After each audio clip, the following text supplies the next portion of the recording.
Welcome to SSC, Smith-Shimano Corpro, Anime Mechs, Gucci, and Eugenics. Yeah, there's not really a way around that third one. No, dystopian stuff. Here we go. So out of the big four manufacturers, the lore side of the big four, you end up having the second oldest manufacturer out of the bunch. Even before IPS-N, SSC had it beaten in age, namely because it was founded on Cradle. Of all places, Cradle. And while it definitely changes what its main priority is, manufacturing-wise, as it develops, amongst the time that's GMS, it's a lot of the private things, namely in EVA suits and hard suits. So where GMS would be your general mass goods, and IPS-N over here would be all your industrial equipment, especially when it comes to space and space stations, you'd go over to Smith-Shimano and SSC to have your private spacesuit made, or your private space station, or if you're rich and famous, just to have your own private, I don't know, outpost on a moon. Everything custom-made of the finest quality in the SSC logo. So as they began to develop further, they began to specialize a lot less on just general ships and structures, as IPS-N dominated that market, and instead they went more into the hard suit avenue, so personal devices you'd wear on yourself, or cybernetics, or any kind of enhancements you'd need. And along that was developing the ontological bridge, which if you know what you're playing as, pilots and lancers, you need that to pilot your mech. SSC is the top brand when it comes to any kind of mind-to-machine interface. So much so that in the first expansion period, they just kept going and going, heading towards D-Corp as their main priority. The entire post-human operation. Take a human mind, move it into machine body, and live on after that, beyond humanity. Quite the large goal for just a corporation, but again, it's a megacorp. Though what helped with that was it had a lot of private funding from high-end people within Union. Though something would come along and kind of put a halt to all those D-Corp and Ascension operations. It's raw. It's raw. Namely after the Siege of Mars and what Union had to sign in the First Contact Accords, which have a lot of other things tied to it, but the two big you need to know one right now is just don't study Ra directly, and two, no attempts at decorporealization. So no uploading of a human mind into a machine. It's not that they could do it around this time, there's a lot of flaws with it, just creating homunculus, which again is another topic, but still privately being developed in secret on black sites. To varying effects. But in any sense, the First Contact Accords and the Siege of Mars kind of put a stop to everything SSC was doing in the human and machine mind operations. But they still had that goal in mind of human ascension. Though this time they just had to get around the machine part of it. So they decided to go for a more natural route. A eugenics program! There's oh, it only goes downhill. That's already not a good pitch. Though as this went on, they went to found the CONSTELLAR Worlds and the CONSTELLAR Congress. Though, while the genetic operations cloning, especially under SETCOM's liberal cloning policy, helped SSC move up quite a bit amongst the big four, it's become a less prominent thing within the general view of SSC. The common view of SSC to your average citizen nowadays is just luxury goods. You know, your Gucci, Supreme, Ferrari, any brand name that the name itself is part of the value. Though as we're talking about that, they're goods. We'll start with the, physical things first. So when we're talking about those luxury products, it goes from any number of things, not just hard suits, EVA suits, and all those sorts of mind-body connections. They do still work on cybernetics, but also all those private genetic manipulation, gene-altering post-birth. Quite a popular thing in SSC, quite a popular brand amongst that. Valued for their stable lines, which we'll talk on, but you also then have just equipment. Cars, vehicles, buildings, ships, hard suits, even chassis. SSC is really popular amongst the baronies, especially their chassis for that reason. Because even in modern times, you have GMS acting as the baseline for everything. SSC is prioritizing itself on its luxury, its fine class, its artistry and craftsmanship. To the point that, put it this way, they view printing and the OmniNet and the transport of goods and code over that as a necessary evil to actually function on this scale, but if they can, as in if there's a physical campus within your system, they'd rather prefer to privately commission your product. Have it manually built, tested, looked over, and delivered to you. More and more of that value for the individual craft. Not to mention printing-wise, they limit the number of total prints they give out. Artificial value isn't that grand. But really, anyone buying SSC is just kind of that wine snob variety. You know, like, oh, where'd you get your fancy watch from? Well, you see, it was made by this private smith within this sector just one over. It took 80 years for it to get here. Yeah. So it's either that end of things when it comes to SSC products, or the real big, like, biotic or cybernetic enhancement kind of individuals. Because if you don't want your body to reject a genetic change, a cybernetic change, SSC has a quality standard. They're quite high, low rejection rate out of everything else in the competition. Maybe sabotage, maybe eugenics program behind it and experimentation, but it's quality. Though we've danced around a bit with their physical products, the Constellar worlds. So where IPS-N had Argo Navis and Horus was everywhere, SSC's kind of spread between a number of planets and systems. Though they are kind of weirdly unified within a virtual reality called the Constellar Congress, an entire palatial space making up the entire construct. Though, they did used to have a physical place during the first expansion period. Actually, the entire Constellar Congress is particularly based off a building there, called Opal. Opal itself was the first world that they colonized during the first expansion period, but after some civil conflict, left entirely uninhabitable.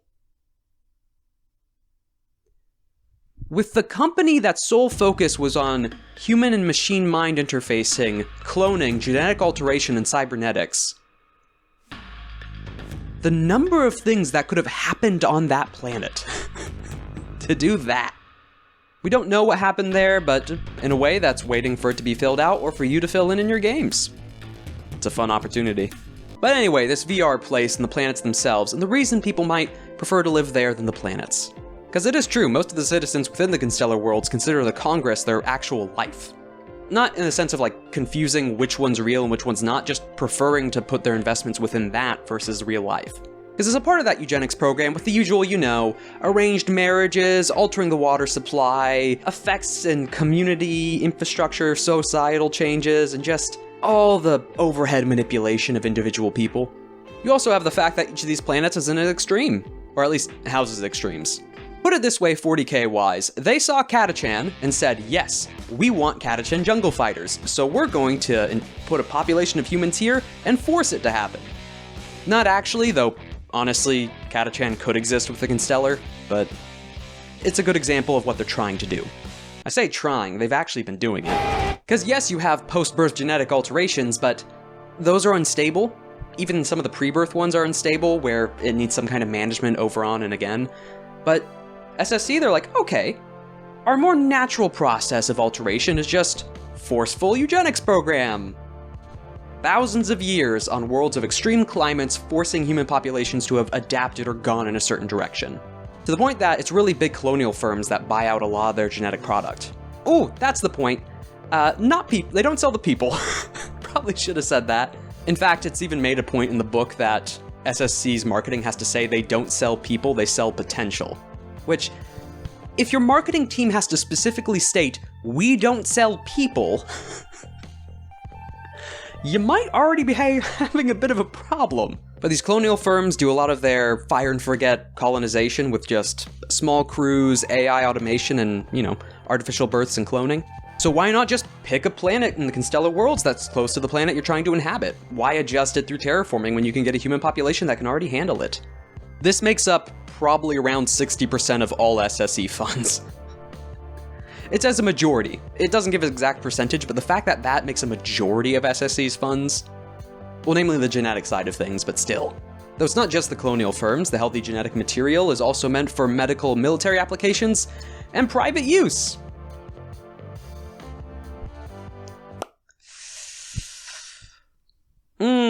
Nope, that's not good. That's not good. Whenever you're talking about clones and genetic material, that's not a good miscellaneous section to leave there. That just cannot mean many good things. Especially with Setcom's very, very liberal cloning policies and human alteration programs, that can't be good. But we're in third com, so that's probably been toned down a bit. Though it's not just relying on these individual populations, SSC has the equivalent of, they call it a diplomatic corps, but it's more salesmen. Or cult leaders. Cult leaders are also a vibe it gives off. Because they go out of the Constellar worlds, they find different populations with interesting genetic lines, and just say, hey, come on, join SSC, join the Human Ascension program, and sign away your entire lineage genetic profiling and liberty. And you might be assuming that they'd just be shot, or booted off-world, no one would listen. But that's the reason that the Constellar security forces come along with them. And not just like, oh, a few bodyguards, it's, oh, you have an entire small navy in orbit, army also there, and chassis and lancers. That's, okay, where do we sign? Though even when you leave this space, which they do leave for other reasons as well, even those forces are directly picked. As in, it's not just for your skill or the certain lines that you're able to go out and fight, it's the fact that even the Constellar worlds, there are people particularly chosen and led in their program for military use and application. Congrats, your entire family line has been leading up to you being a Lancer, or soldier, or captain, and you've been sent out on the security detail both to act as force, but also advertisement. Because every citizen that's outside of the Constellar worlds from SSC is an advertisement for the company. That's,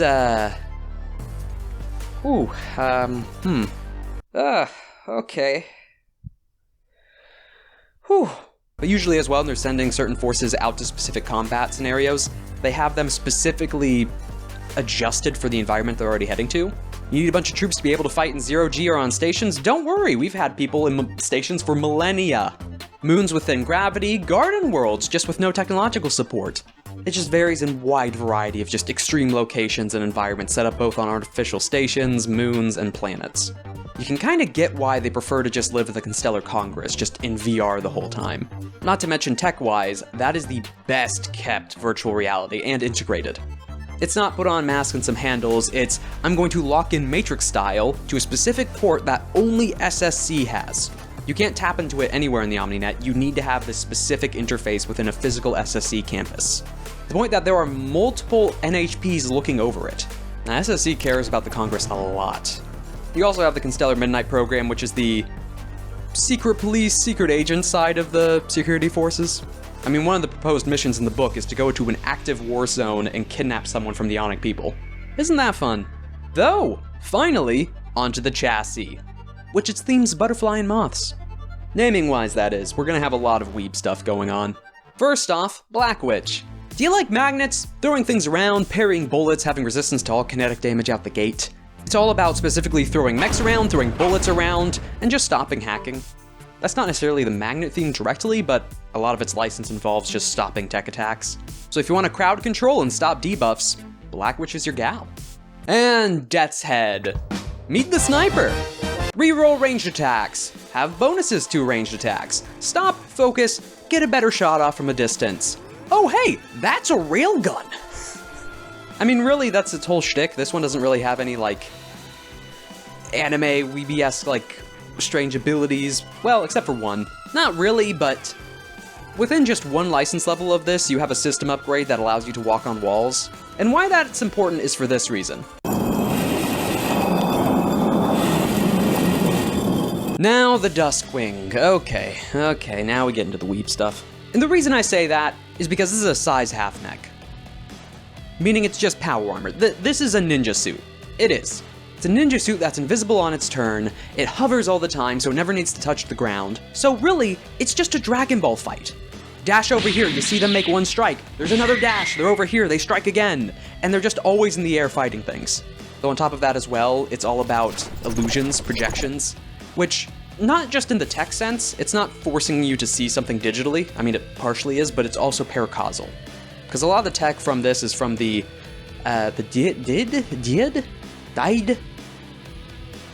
That Metavault expedition, which was a lot of flavor text within the chassis itself talking about expedition, and man, you don't know what's real. So, you know, throw a smoke bomb down, there's 3 of them everywhere, they're teleporting between different holograms, also just appearing everywhere and attacking you. It's all the ninja stuff, it's the ninja weeb. Now the Metal Mark, it's a good in-between? It's got hooves. But no, it's range, close quarters, it's all about a weird mix of the two. Diving in and out of combat, hitting you with range from a distance, then jumping in with a knife. A lot of passive burn effects as well, both in the mix of grappling and every time you just hit someone. It's also kind of the main line fighting. Well, I mean, there's the exception of the Midnight program using a lot of the Dusk Wing or its private security forces, but yeah, when you see Everest out as the main line for a lot of Union forces, you end up seeing Metal Mark for a lot of the main SSC forces. Though also, I just want to mention, in the description of one of the knives that you get for the print, it describes that if it's ever lost, the only way to reprint it is to send and write a specific apology to the designer to be allowed to print it again. Specifically labeling that you apologize for losing it and how you lost it, and that you dishonored them. It's just so ridiculous, I love it. And the Monarch! So Monarch, missile. Do you want more missiles? Do you want rockets? Do you want to dip your toe in this license to get more missiles and rockets? It's the Monarch. It's all about buffing launcher-based weapons, things that are either coming off your shoulder, your mainline weapon, rockets just strapped to your back, setting up a bombardment ahead of time to fall onto the battlefield, tracking with these different missiles so they can go and weave between doors, windows, and buildings to hit someone just in the right spot. If you want to be a living barrage coming down on someone, it's the Monarch. Oh man. And if you thought the Dusk Wing was weeby. Mourning Cloak! Okay, so, Mourning Cloak. Mourning Cloak. Play the clip. Mourning Cloak's all about hitting you with melee attacks and teleporting. So it teleports behind you and hits you. I mean, it really is that. It's the teleports behind you meme, just entirely in a mech. And it's got the super crazy tropes, the strange wings behind it, the fact that it's ripping a hole in space-time, and also that its blade isn't actually that wire there. There's a molecule-thin blade that is magnetically held by that beam. So when you slice something, they don't see it until the cut is seen. It's the whole, again, the invisible swipe, and then the target just explodes or begins to slide off. So yes, it's all those swords, teleports behind you tropes, but its teleporting isn't the most accurate. It's even described that it's kind of based off stolen tech from Onic people, but how to put it, it's not the most reliable and kind of still in testing. So mechanically, you roll 3 dice for it, and then you can move up to the number of spaces that the dice has given you. However, if you roll all 3 of the same number, you go somewhere. And this isn't just for a single turn of like, oh, sorry, I just have to give up this turn. It's, oh no, I ripped a hole in space-time, and I'm just gone somewhere till a rest. You're gone for that combat. Or actually until you can get to a rest, which might be even longer after. Which is really funny. Just the, don't worry guys, watch this. Have this blade pose, dashing around, a hole opens, they dash through it, you imagine then someone's gonna be cut and exploded, and then just nothing happens. They're just gone. There's also the flavor text in the fact that it describes the teleport as something traumatic for the mech physically, traumatic for the pilot potentially physically, mentally, and traumatic for anyone around it witnessing it. What is this doing? What does it look like when it teleports? And now the Swallowtail, which is a lot about just staying still, firing off in the distance, moving. I mean, it's a cloaking tank with legs. While you might have thought that the Death's Head was more that, especially with all the different legs and the larger gun, that's more sniper, as in it doesn't even move much at all, but the Swallowtail itself is kind of the lower end of that, as in the more mobile and less direct damage. But it's also about prediction, namely the fact that its core power allows it to predict where things might be, and the way that works is that, hey, someone got shot over there? Roll a 5+ on a dice? Sorry, that was just the simulation. You see, they were actually standing 3 spaces over. You are going to annoy, you are going to annoy the Game Master so much. There's also the supplement frames, which we'll be covering in their own, well, whenever we touch on the supplement, but a bit quick fire for you. Metal Gear Revengeance, Bow, and I Take Your Blood. But that's Smith-Shimano, Weeby Mechs, luxury goods, and eugenics. And remember, they don't sell people.